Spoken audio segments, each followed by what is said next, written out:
hawana mtetezi. Wabunge wamenyamaza, senator wamenyamaza. Nani atatetea hawa? Mimi natetea wa Somali, hawako nipigia kura. Watu walinipigia ni wa college. Nimeamua kuanzia going forward, na niko na project hapo, mkinipatia nafasi nitazungumza ile imekwama. Hakuna mtu anawasikiza. Mimi nimeona hapa Ikulu delegation wanafika, watu ya Kiambu wanakuja hapo wanaongeleshwa, kila mtu 10,000 wanaenda nyumbani. Watu ya Meru wanakuja wanaenda nyumbani. Watu ya Kakamega hakuna siku delegation ya Kericho imekuja. Hakuna delegation ya Nandi. Si hata hao wakuja wapewe 10,000 wakule, kwani wakikula watajikuna. Hao walipigia Rais William Ruto, amefungua State House kwa kila mtu, anawasikiza shida zao, anawapea pesa. Hata hao wakaleji walimpigia kura, kwani hata hao wakija hapa waende Eldoret State Lodge, hata hao wapewe 10,000 waende nyumbani, iko makosa gani? Wao wa Kipsigis wako karibu na hapa Kirikos, wakuje wapewe kila mtu 10,000 waende nyumbani. Unajua ile kitu mimi sikubaliana na William Ruto ni kuchukua hii watu ya nyumbani hivi hivi. Unajua tulikuwa na yeye nikamuuliza, tulikuwa na yeye Kericho, anaulizwa na watu ya Kipsigis, wapi maendeleo yetu? Yeye anasema bana, hiyo ni ya nyumbani. Ng'ombe ya nyumbani nitalete, msikujie mimi mwenyewe nitalete. Akifika Nande anasema hivyo, akifika Baringo anasema namna hiyo. Sasa hii ng'ombe wamengoja 14 years, alikuwa deputy president for 10 years. Okay, akakuwa na matatizo. Hii miaka 4, hii ng'ombe ya Wakipsigis, hii ng'ombe ya Wanande, ya Watugen, ya Marakwet, ya Keyo itafika siku gani? Mimi going forward mimi ndio nilikuja Economic Forum, na lazima sasa nitetee hii watu yangu ya nyumbani, because mimi ndio niliwaahidi on behalf of William Ruto pale Iten, tuliahidi ya kwamba tukichaguliwa stadium ya Kamarini itajengwa. Mpaka wa leo contractor alikuja akaondoka. Sasa mimi nisipoongea hiyo, hakuna mtu anaweza ongea huko. Senator hawezi ongea, MP hawezi ongea, labda yule MP Kipchumba wa Marakwet West, mwanaume kamili, aliambiwa anifukuze ofisi, akasema sijafanya makosa yote, akakataa. Labda huyu anaweza ongea. Watu wao wanangoja stadium ya Kamarini, nani ataongelesha hawa? Hii maneno ya 64 stadium inaenda tu pole pole, imekwama. Nani atazungumza juu yake? Nikuulize hapa Bomet, kwa sababu nilikuwa hiyo kitu watu wamenitumia kutoka huko. Nikuulize mambo ya majani chai. Siku William Ruto amenipatia nafasi, na mimi nilimuuliza nikasema, my brother, nataka nisaidie hii watu ya mlima na hii watu ya Rift Valley. Hii mambo ya kahawa na majani chai na maziwa unipatie, ningangane naye. Nikangana kahawa nikanyorosha, inalipo mzuri. Majani chai nilikuwa nimeanza vizuri. Nilipoondoka hiyo kazi imekwama. Mwaka huu bonus ile imelipwa chai watu ya Nandi na watu ya Kericho is the lowest since independence. How will you fix that? No, ngoja kwanza. Si lazima kwanza ni watetee. Umesikia Aaron Cheriti akiongea?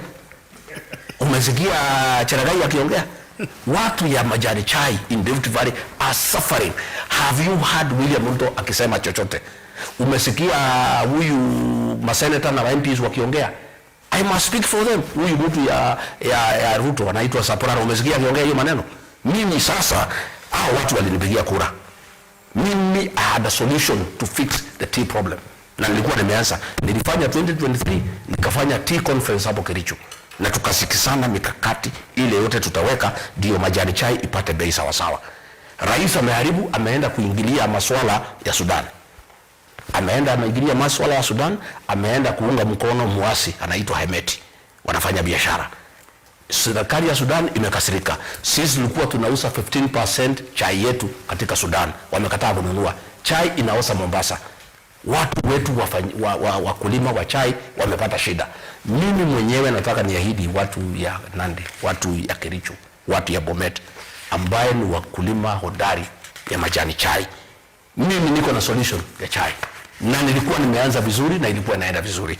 Ukienda pale naitwa Bomet, Rais alikuja hapo akaahidi barabara kutoka Chebole mpaka Kipketi mpaka Koita, kutoka Sacharon mpaka Sigor, kutoka Kapkwen mpaka Obtio, kutoka Sotik mpaka Cheplanget, kutoka Silibwet mpaka Kiptagish, Walenguruni, Bobo mpaka Mauche.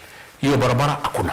Sasa wale yule maseneta wako pale, hakuna mtu naongea. Wabunge hakuna mtu naongea. Rais haendi hapo. Christmas alikuwa Kirigoris. Chukua ndege kila siku, anaenda Migori, anarudi. The following day Homa Bay. The following day anaenda, si angeagusha ndege hapo Bomet, hapo ni karibu na Kilgoris, aulize hii wa Kipsigis mambo yenu umefika wapi? Yeye anashughulikia watu ya ODM kwa sababu ya kura. Hii ya Bomet anajua iko kwa mfuko, hana haja naye. Sasa hizi barabara nisipotendea hii watu watatetewa na nani? Mimi nikuulize swali. Mambo ya damu ya Boston, rais aliahidi imekwama. Mambo ya Mau, alisema ile watu walifukuzwa ataongea na family ya former PC Isaiah Cheluget, hao watu wakuwe settled. Hiyo maneno imenyamaza. Sasa hao watu watatetewa na nani? Niulize sasa, kama sasa nimeangalia pale Narok, ya? Pale Narok, na ni kitu ambayo inaumiza watu sana, hasa wale jamii ya Kipsigis. Nikuulize sasa, hao watu pale farm inaitwa Angata Barikoi. Yes. Nikuulize, ngoja niulize. Hao watu wamevamiwa pale. Shamba imesukuliwa. Inataka ikue ya sukari. Hao watu zaidi ya 4,000 wamepigwa risasi, watu 5 wamekufa. Watu 16 wamejeruhiwa. Hao ni wa Kipsigis. Umesikia Aaron Chotea ameongea? Umesikia Mjumbe ameongea? Hii shamba ni ya Kipsigis, wameishi huko for all those years since independence. Wamefurushwa. Imekuwa sasa ni shamba ya mtu binafsi aweke factory ya sukari. Hawa watu wamefukuzwa kwa hii mashamba. Mheshimiwa, wanauawa, watasema na nani? Mheshimiwa Kasha, kweli umesoma hiyo list kweli. Sema hayo mambo haijafanyika. Je, unataka nani afanye? Kwa sababu relationship yako na president kwanza iko chini. Wewe umesema kwamba uko na hasira na yeye au uko pamoja naye, na wewe